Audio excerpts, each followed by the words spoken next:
I got the best art tip for you. So I bought this freaking amazing book and I read the whole thing, so you don't have to, you should, but I'm gonna give you all the tips. One of my favorite chapters was on motion, and I'm gonna teach you to change this into this.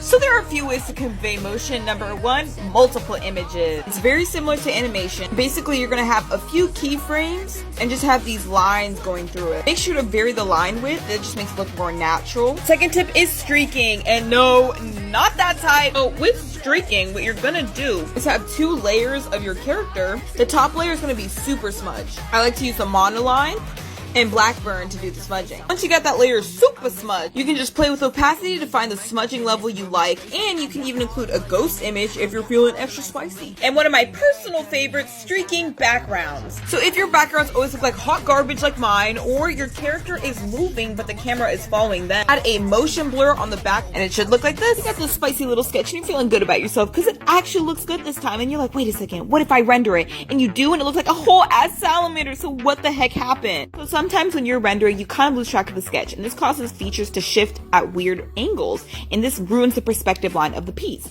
How the heck do you fix this? So you're going to want to use the red line technique. So first you're going to draw a red perspective line, and you're going to move it up to see which features does not correlate with the right perspective line. You can see here the nose is a little bit off, so we're going to use the liquify tool to fix that. So make sure that the size is small, medium pressure, and distortion and momentum off. Now you're going to slowly just kind of move it down to the right perspective. So here's what it looks like after I fixed all the features and lined them up correctly. I added eyelashes because y'all's queen. Hope this helps. Bro, so I've been seeing these like aesthetic art videos where they like draw this random block for the nose, and then it becomes a beautiful nose, right? Okay, tell me why I tried it and it looks so freaking good. Okay, so I'm a line art artist, so I normally don't start with like a random block like this, but essentially all you have to do is just carve out the nostrils and add highlights and then blend it out, and it looks like a nose. I got the best art tip!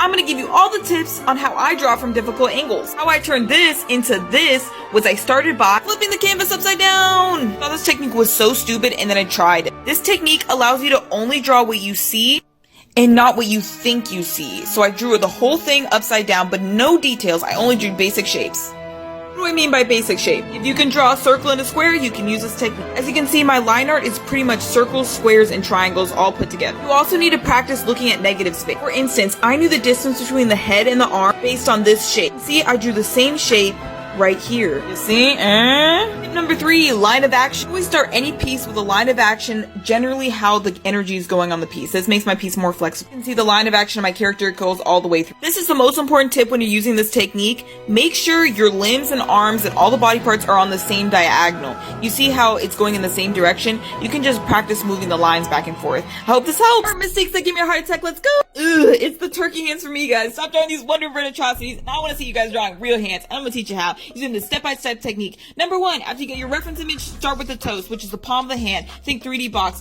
When you're done with that, you're going to add your triangle, which is how you connect the palm to the thumb. Super important to have. Next is your mitten, which kind of gauges the distance between the fingers.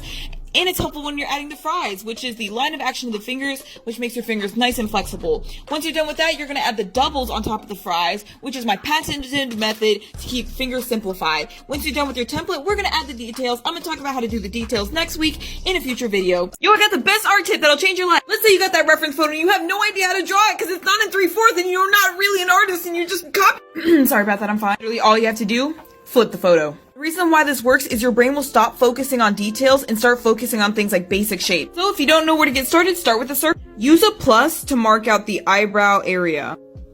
This is super helpful because it also gives you the midline of the face. This is super crucial. Make sure the midline angle is going in the direction of the face, not straight down. This is super crucial or the method won't work. All facial features are following the same perspective line. This works when you flip it over. They're all following the same direction. So transfer over the direction.